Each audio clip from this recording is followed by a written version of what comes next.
Well, hello everyone and welcome to today's webinar. We're really excited to take you on a virtual tour of our forest. My name is Paul and here are just a few sort of housekeeping notes before we dive in.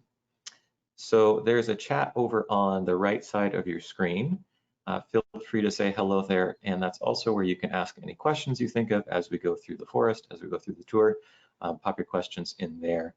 That's also a good place to go if you have any technical problems. And just for my own confidence, I would love for you just to say hello so I know you can hear me. Haha, there it goes. Hi, Laura. Thank you for that. Okay, so today's tour is being recorded and will be sent to you afterwards by email. I'm also going to send out a link to an album with the photos we'll be looking at, so you can look at those later if you like.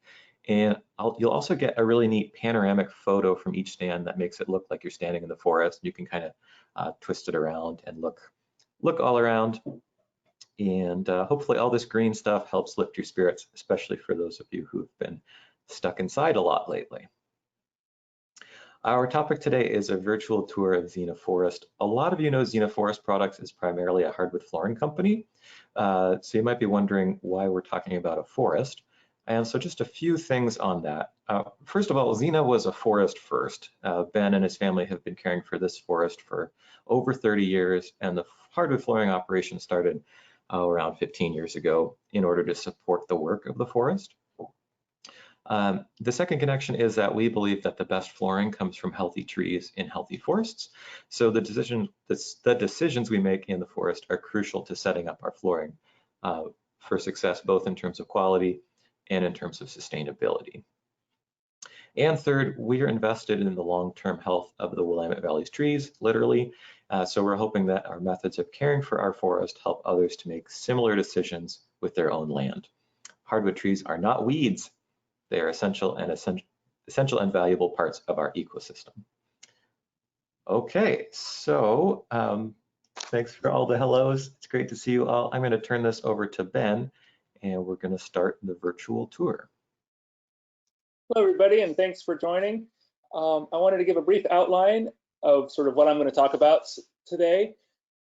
So I wanted to give a little overview of the forest as a whole, where it is and what it looks like, and then we're going to dive into 3 specific spots. We'll spend about 5 minutes at each spot. Paul will show us a bunch of pictures, and I will talk about some of the characteristics and management decisions of each of those 3 stands in this forest. To start with, the Zena Forest is, as you can see on this map here, is the largest contiguous block of forest left in the Willamette Valley. It's that little yellow circle just northwest of Salem.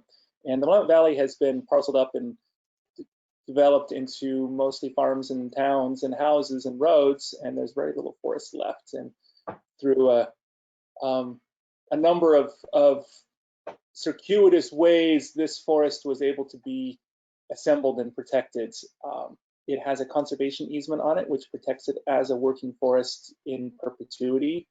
So it will stay contiguous and whole and not be parceled up, and will stay as a forest. The forests in the valley are unique and different from the Coast Range or the Cascades, which are the sort of more prominent primary forest producing regions of Oregon. And we're drier here, we're lower elevations, poorer soils, so it's a different selection of tree species that grows here and a different set of growing conditions. As we go through this forest, there's some common threads to these 3 stands. They all have very different styles of management, but some of the common threads are we're looking to have a forest with a diversity of species. And what that brings us is 2 words that I use a lot when I talk about thinking of how to manage a forest. Those are complexity and resilience. The more complexity you have in an ecosystem of any sorts, and especially in a forest ecosystem, the more resilient it is to the disturbances, threats, challenges that any forest will face. And that is what we are trying to do across the landscape here at Zena, across all 1,300 acres here of the Zena Forest. The one of the things that ties this together is the soil. The soil is our capital. The soil is what makes everything happen, what makes everything grow.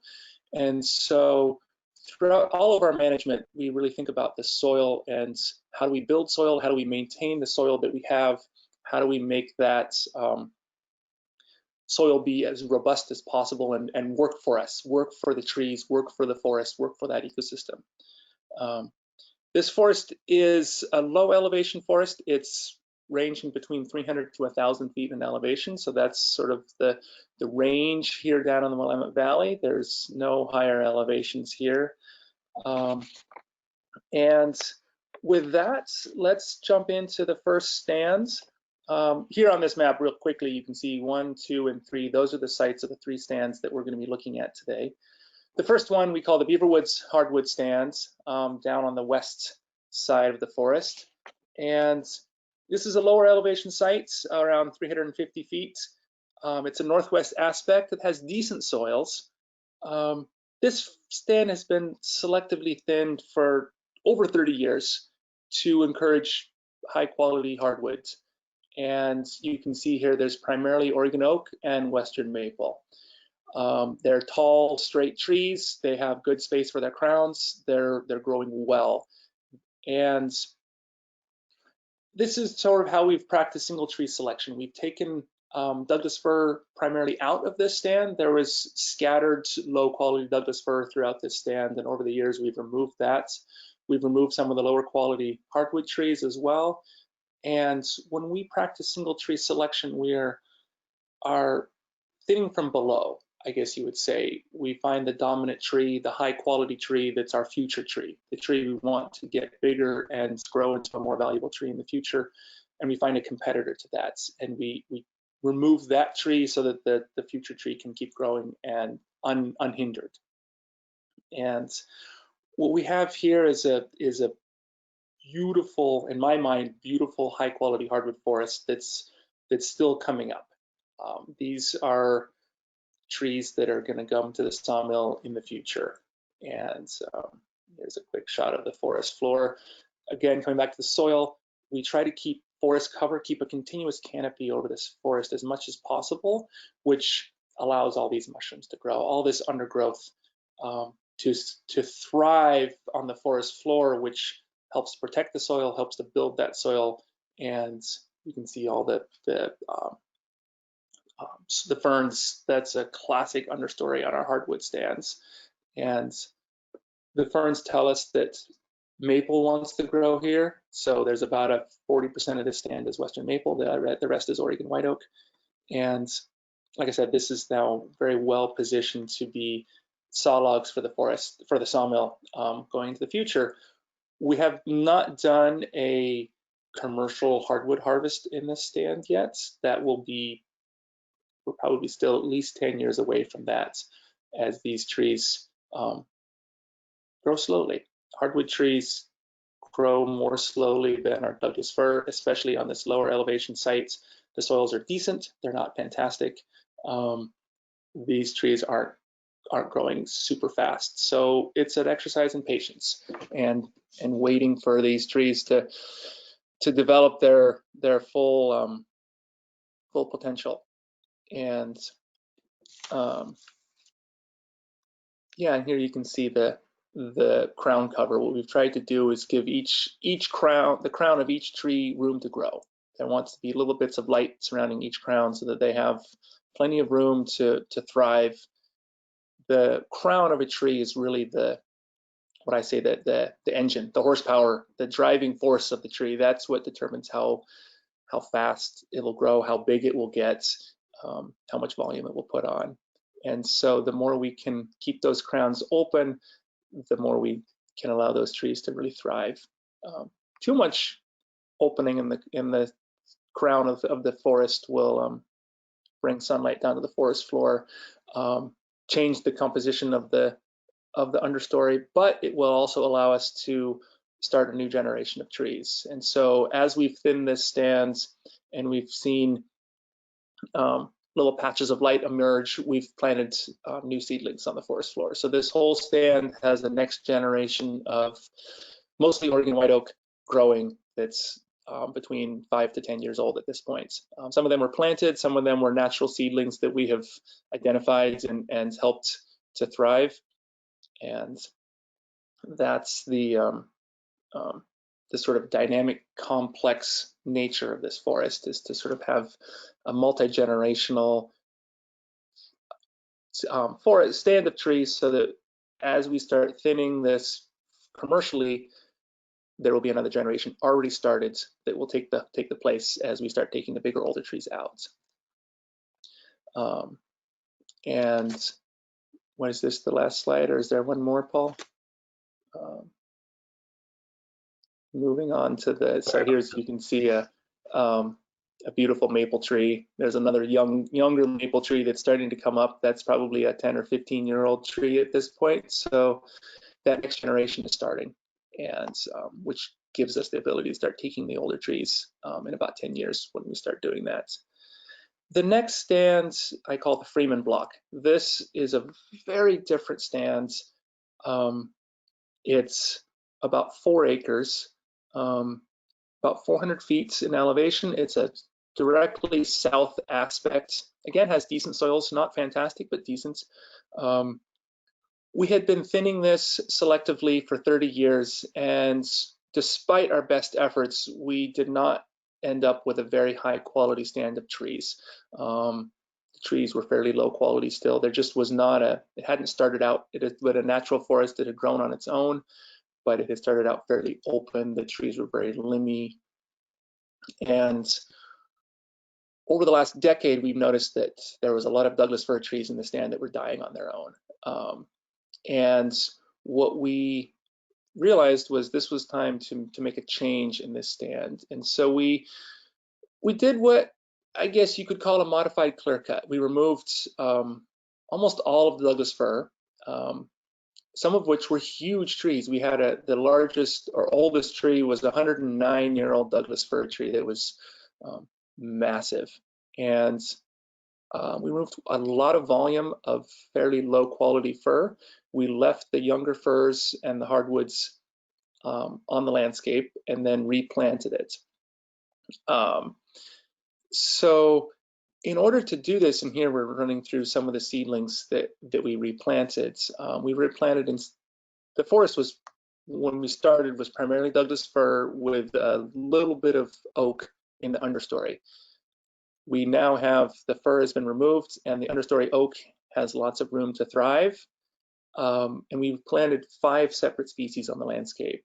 This is a ponderosa pine, as well as Oregon white oak, and incense cedar, giant sequoia, and coast redwoods.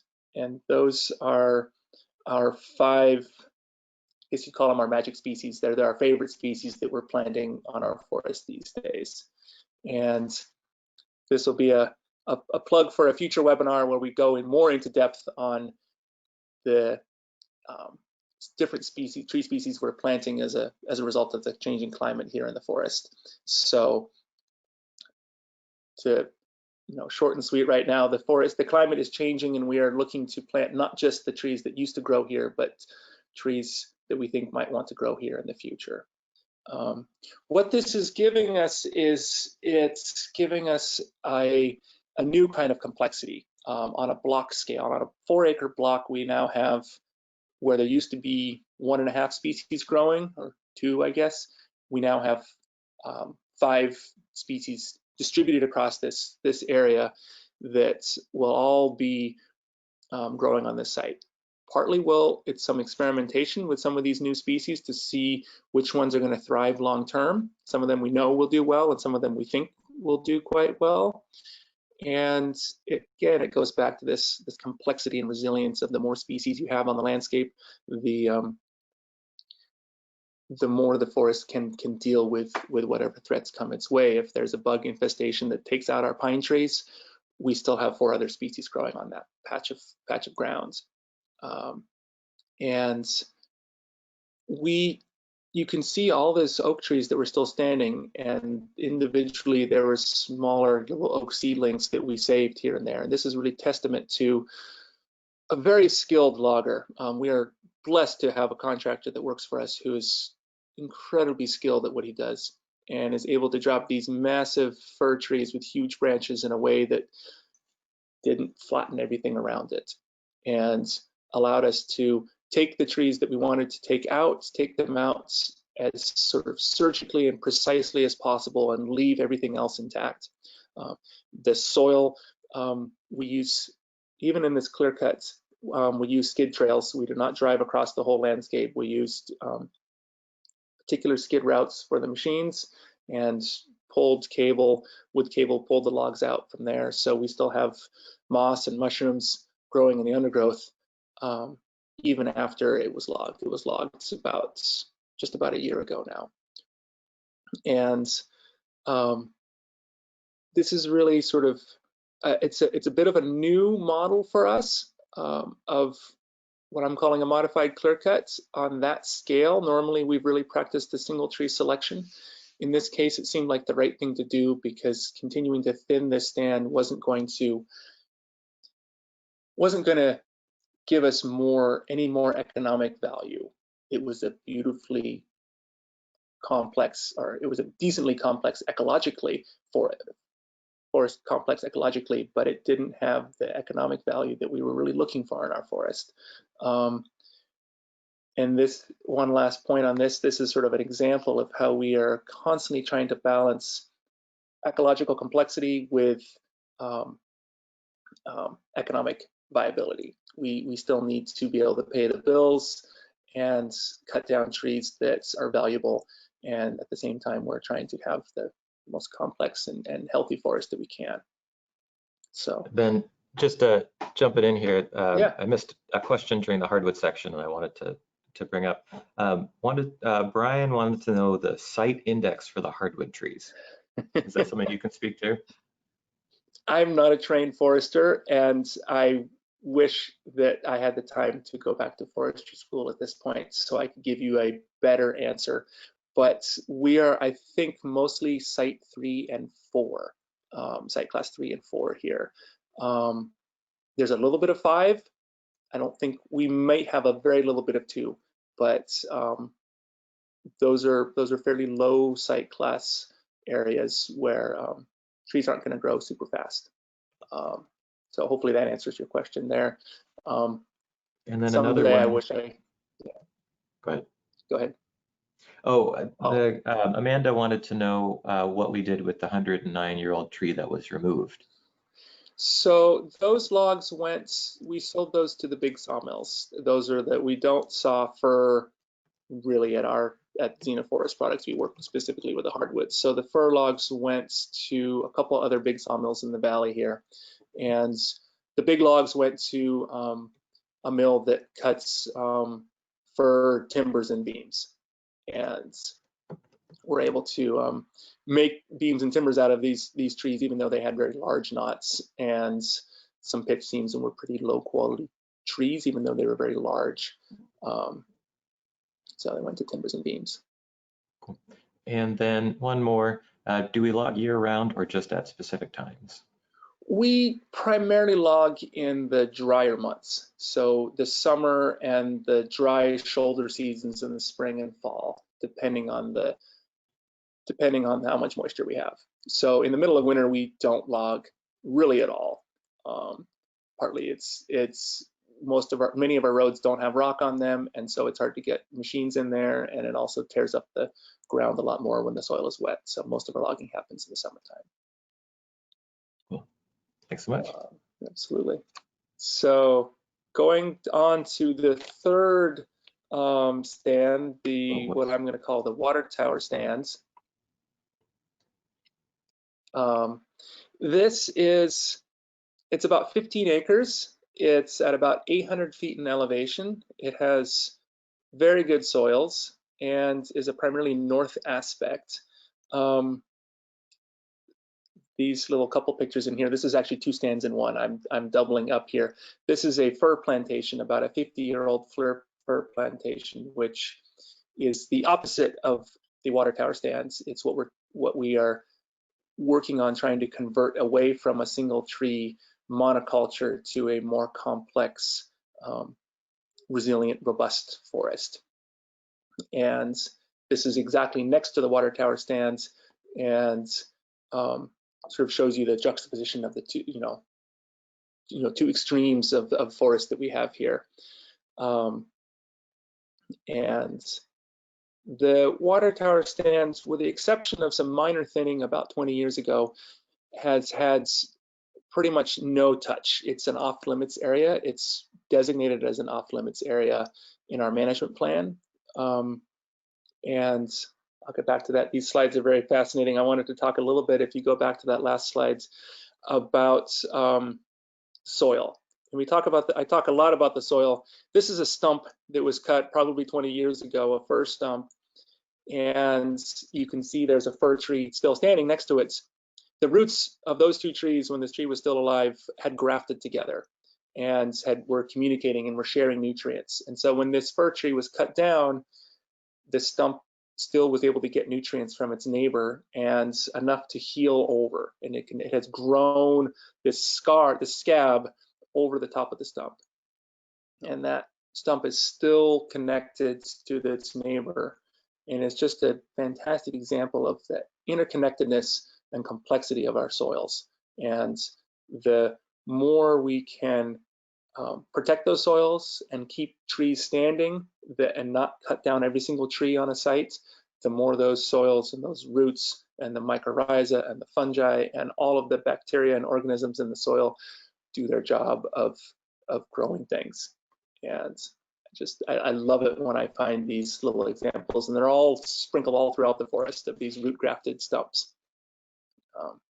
And mushrooms, again, are a fantastic example that something's going on, something good is happening underground.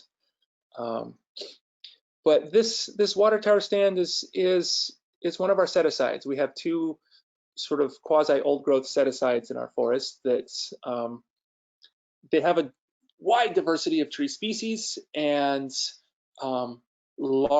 big old trees, smaller, younger trees, high quality trees. This is a very high quality fir log, and lower quality trees. They're these mixtures. They're these native forests. We've taken, if you go back to listen to our last webinar, we've taken fire out of the equation, and we don't really have fire on the landscape anymore. But this is the native forest that's going to grow up on this site without fire in the equation, but without much human interference at all. And I wear two hats as a forest manager and as a manager of a sawmill. And the sawmill hat wants to cut down the big old beautiful trees and make wonderful lumber out of them.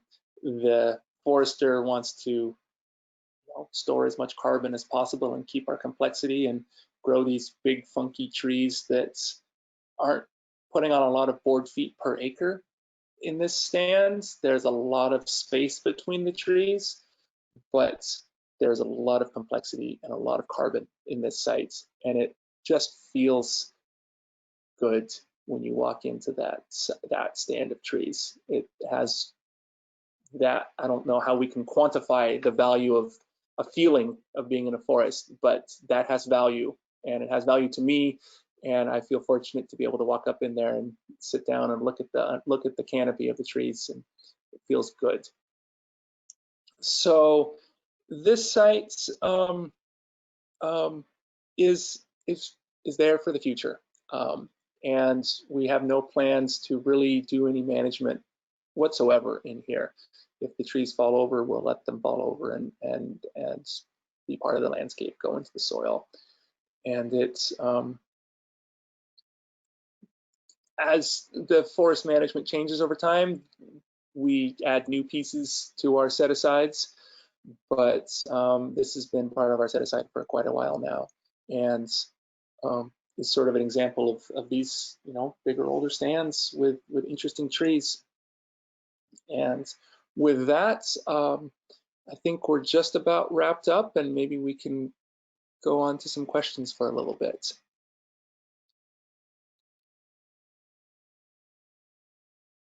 Yeah, thanks, Ben. I wanted to share this note from our compatriot, our colleague, Edie Dooley, who about the stump, she calls it stump adoption.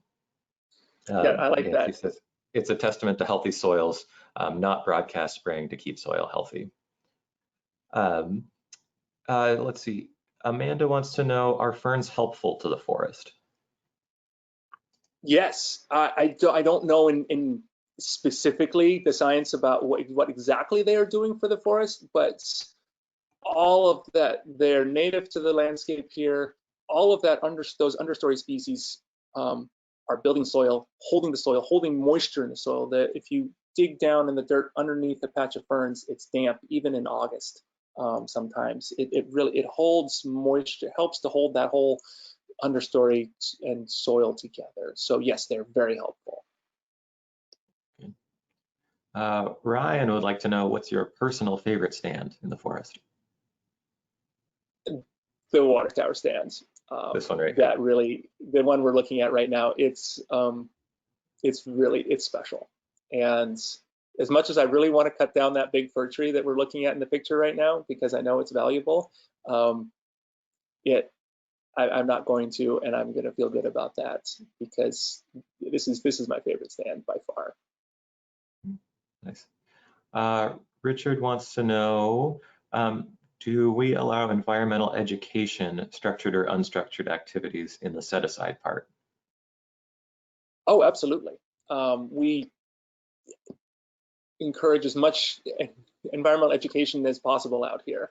COVID has made it a little bit more complicated, but we're still finding ways to get people out to the forest.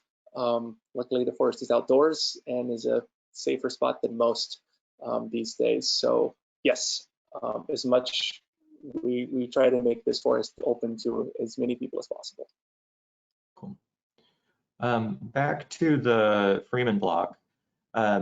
Luke Grossmiller was asking, can you speak more about why those trees weren't worth much economically? Like, why did we need to cut down so many fir trees in that area? Two reasons. One, they were dying. And so there was a percentage that were already dead. And dead trees aren't worth anything if they've been dead for very long. And two, they were really limby. They had huge, I mean, some of these trees had knots that were, 5 or 6 inches in diameter, and not just occasionally, but just all the way up the tree, which is an indication of this.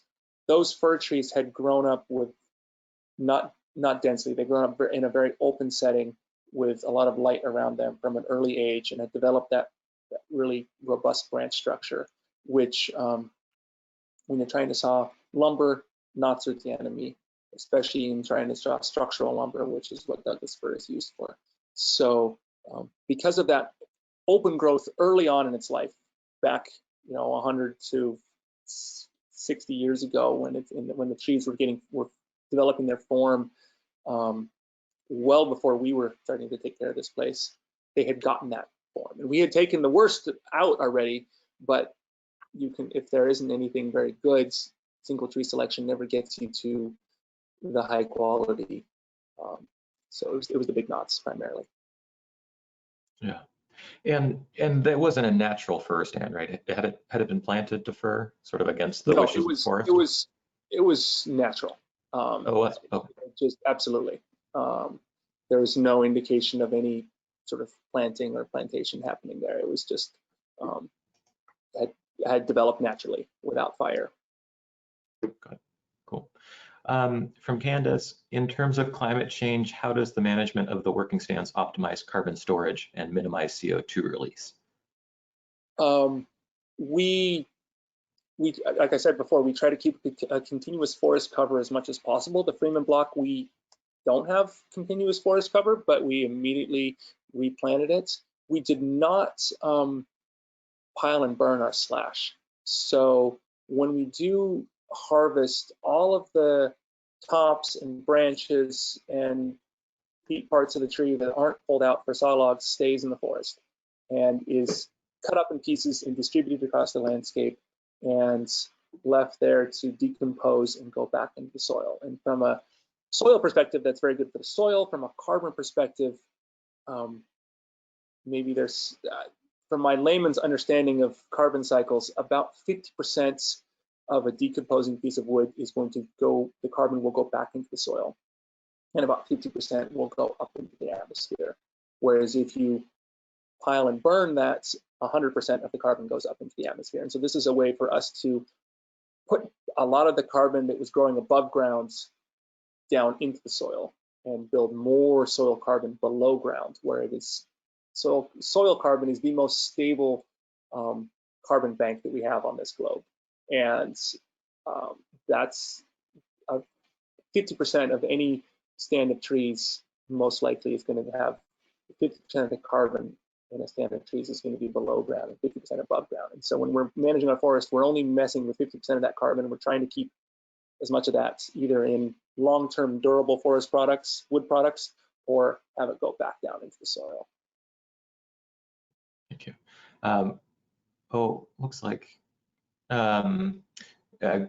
Looks like Greg Matto was on our last webinar, and he mentioned we haven't talked about walnut, which we talked about last time. We do just the smallest handful of walnut trees that we've logged recently. He wants to know more about the selection process for the hardwoods. I assume that means not species, but in terms of which trees to take and which trees to leave. Yeah, so when you're trying to grow a saw log, we're looking for trees that are tall, that are large diameter, and have as few branches as possible. Again, knots are not the best thing for making high quality lumber, though we do make lots of beautiful lumber with plenty of knots in it at the mill these days. So we're trying to grow tall, straight trees, and in order to do that, we need to keep the forest fairly tight naturally, and so that those trees will self-prune. They will keep from developing branches if they're competing with each other. They're trying to get up to the light.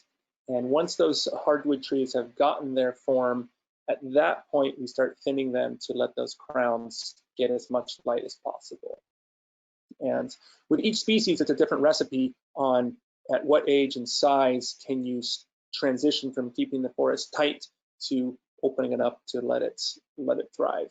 And there's been zero research done on Oregon oak, really at all, on how to grow saw logs, and lots of research on how it grows and how to restore it, how to restore old savannas. But we haven't written the book yet, but we're trying to come up with the data to learn how to manage, how to thin hardwood Oregon oak trees in particular, and Western maple, for timber production. And that means finding that sweet spot of when to transition from a tight forest to a thin forest. Cool. I know we're getting towards the end of the time and some people are logging out here. I wanted to highlight maybe two more questions, and then I'll give a little spiel, and then anyone who wants to hang out can hang out some more. But I love this question from Laura. Oh, where'd it go? She's asking, in the water tower set aside, why is there so little underbrush? She's used to seeing forest with a lot thicker understory. So you're not seeing blackberries. You're not seeing the Himalayan blackberries, which are the bane of our existence out here, and we spend most of our time chopping away to let the little trees grow. There are two primary reasons. One, blackberries come in on disturbed soil. So despite our best efforts, wherever we're logging the soil, there's a certain amount of surface soil disturbance, which is going to allow those blackberry seeds to come in and get a start. Secondly, blackberries need sun. There's very little sun on the forest floor here, and it hasn't been disturbed. And so what we have is this massive mat of ferns that is taking over the landscape. And so that's what you get when you don't mess with a stand of trees. Whenever us humans start messing with things, we disturb the soil. Despite our best efforts, we bring light to the forest floor, and blackberries come in. And blackberries aren't invasive, but even if, without that, there would still be, with more light and more disturbance, there would still be natural, native plants that would start taking over that understory whenever light came in. And so without bringing light in, you keep it like this. Very cool. We've got some more great questions, but before we get to those, just a couple of notes. I wanted to thank everyone for joining today, and reminding you that you will get an email later with this recording and the photos that I mentioned. And if the work we're doing in the forest is important to you, I'd encourage you to sign up for our email newsletter. We send out infrequent emails about events at Zena, as well as our musing on trees and forests and sustainability. And I'll put a link to that in the email as well.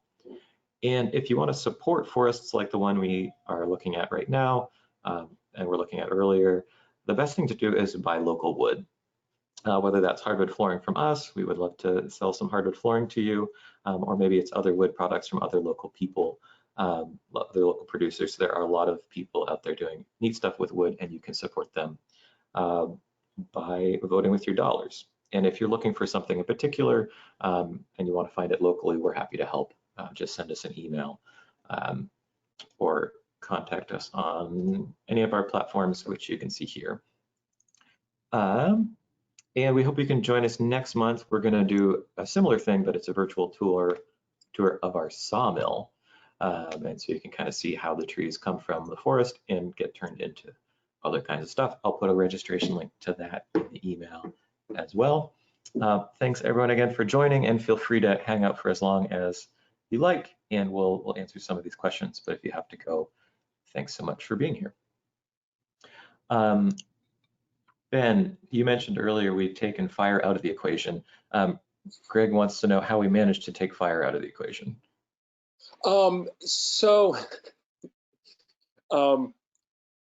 Yeah, that's a big question there. The Native Americans historically burned this landscape that this forest is on, and burned it very regularly, very frequently. Some estimates of every roughly 7 years, they would burn any particular area here in the Willamette Valley. And so around the 1830s to 1840s, that burning regimen stopped as the pioneers and European settlers moved into the Willamette Valley and supplanted the Native Americans who had lived here for many thousands of years. So that fire had been that human-caused fire was removed from the ecosystem. And this is not a very fire-prone from a natural fire cycle perspective. This area is not prone to natural fires all that much, although that is a little bit hard to analyze because we don't really have good data on that. But we've kept fire out as humans, as folks living here in the Willamette Valley. We've tried to keep fire out.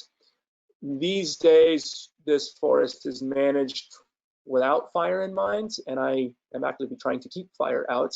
This September was a little bit scary. We were lucky in that our forest survived just fine.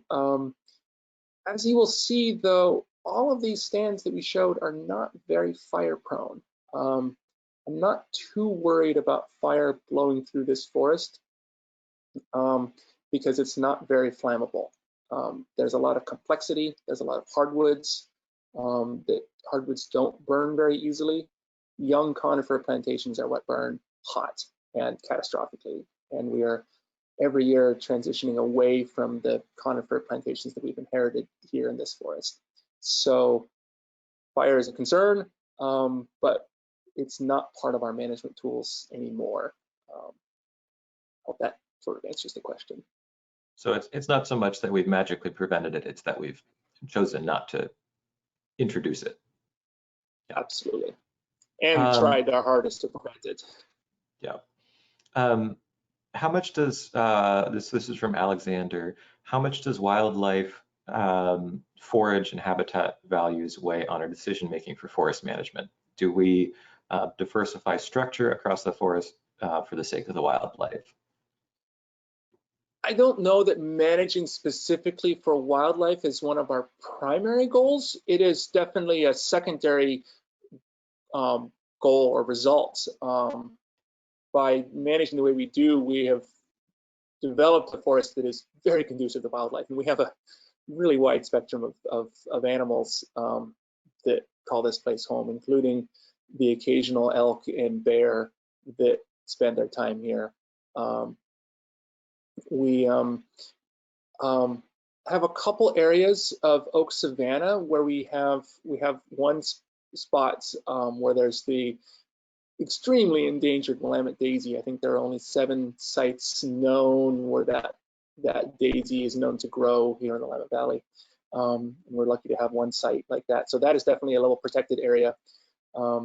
Someday we would love to find Kincaid's lupin and Fender's blue butterfly, which are two species that grow in oak savannas in some of our areas. We have some areas that are very conducive to that, and I know they live close by, a couple miles away at the Basket Slough Wildlife Refuge. So we're trying to maintain landscapes that are conducive to all these different species. And in managing the forest the way we do, it sort of has happened. I'm not a wildlife biologist and understand really exactly what all the conditions are that different species need, but somehow in doing what we've done, we've managed to create a home that is really conducive to wildlife, including a very, very healthy deer population. Yep. Yeah, we've been seeing a lot of those deer. They are plenty fat right now. Mm-hmm. Oh, it's funny, right as you were talking about Defender's blue butterfly, Sandy also mentioned it in the chat and wanted to know it's still there, if it's still there. So sounds like. I don't know that the butterfly is here, but I don't actually know if we've ever found a butterfly here. I know we have very good habitat for it, but we are very, very proud of our Willamette daisy. It's just a little postage stamp, but it's there and we check it every year. That's beautiful. Candace was asking, this seems to be a massive improvement over most commercial harvesting practices. Why don't more people do this? Is it too expensive? What's the story? It is very expensive. It is not, especially our competitive advantage here is not, we have lower site classes. We don't grow trees like they do in the Coast Range.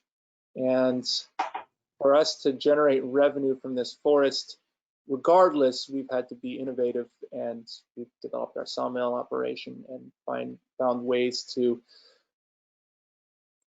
come up with added value products. But even so, it's very expensive to do the work the way we do it, and it's a constant tug of war between ecology and economy. And we still fundamentally believe that they can work in tandem, but exactly where that balancing point is always a bit of a moving target. And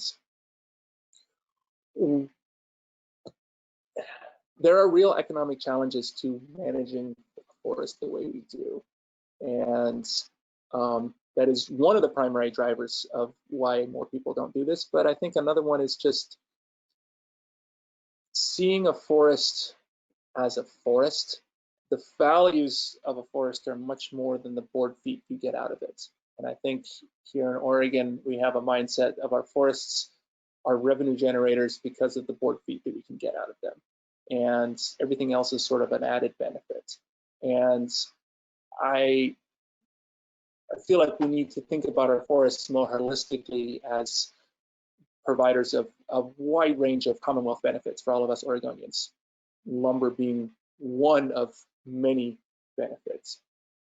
And shifting your mindset from a forest as an exploitable natural resource to a forest as an incredible resource and provider of all sorts of benefits to us as Oregonians, I think is an important shift to make in our minds that will help us look at forests differently, and I think treat them differently. Question from Mike.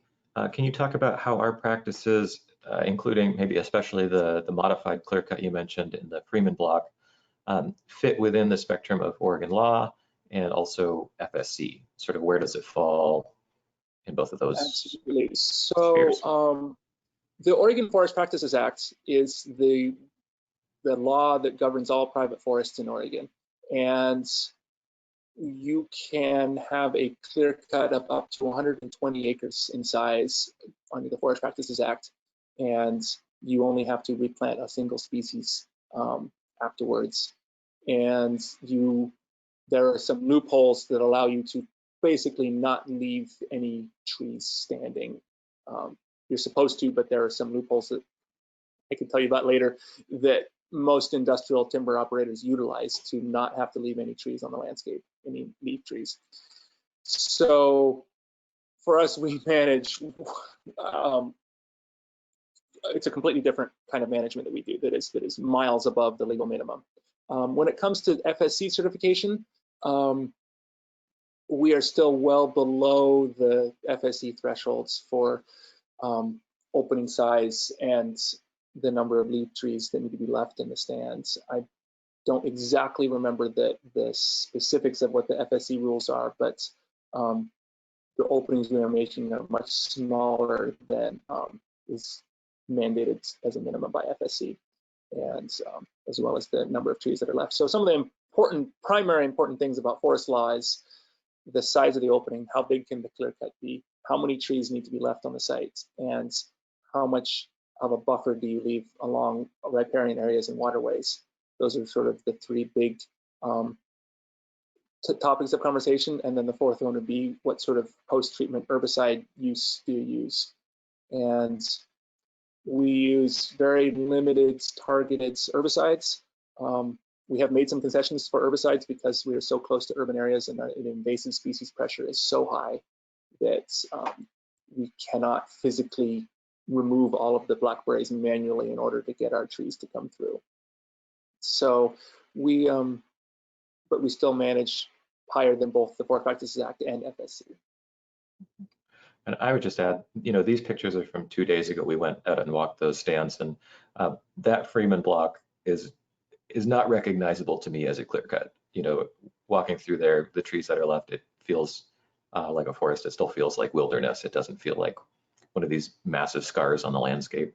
And people who get the email afterwards will be able to see kind of firsthand what it looks like in there. Let's see. Anne wants to know, how often do we do our management plan for the forest? Is it a 5-year plan, 10-year plan, every year plan? We redo our management plan every 10 years.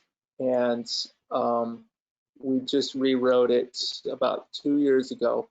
That being said, there's sort of a family transition happening right now where my mom, Sarah, who many of you know, has been the primary forest manager of this forest for a very long time. And she's fairly much passed the reins on to me. And I am trying to figure out how to take the recipes that she was applying and make them fit for the realities of the climate, the forest, and our business for today. And so we're in the process of thinking about writing a new re-upping our management plan once again. It's not going to happen this year, but in the next couple of years, we will probably rewrite it. So we rewrite it at least every 10 years or as needed. Greg's asking, isn't there something called an oak accord? Did we sign on to it? Is that important? How does that factor into our forest management? Thank you for asking. The oak accords, the Willamette Valley Oak Accord, is a phenomenal ad hoc accord, a group of landowners that have all voluntarily chosen to make a commitment to Oregon white oak. Oregon white oak is the iconic tree of the Willamette Valley and is severely threatened here in the Willamette Valley. There's only less than 5% of the original oak ecosystem here that was here 200 years ago. And you can go back to our previous webinar to see more about that change. But Oak Accord signatories have committed to not only contributing to no net loss of Oregon white oak ecosystem, but actually having a 2% net increase over time of oak on their property. And we were one of the founding signatories of that accord and are big supporters of it. And it is slowly becoming a fantastic metric for me when I purchase logs to use the Oak Accord as a communication tool of the forest management style that I'm looking for when we purchase logs for the sawmill here, when we purchase logs that are not coming from our own forest, but from forest in the surrounding area. So thanks for asking about the Oak Accord. Well, I think we've run out of questions. Just scrolling, if you've got a question, type it in quick. I'm scrolling through just to make sure we've covered everything. Yeah, this has been really fun. It's nice to see some new names and nice to see some names we recognize. Since we can't be in person, to do a virtual tour is kind of fun. So thanks everyone for being here. Any last thoughts, Ben? I would echo my thanks, and thanks for your patience as we all in this world try out new forms of communication. And hopefully this brought you into the forest a little bit. And if you want to walk in the forest in person, just let us know. We try to open this forest up to as many people as possible. So feel free to let us know if you want to walk in, sit and lie in the forest floor in the water tower stands. You're very welcome to. So thanks, everybody. See you later.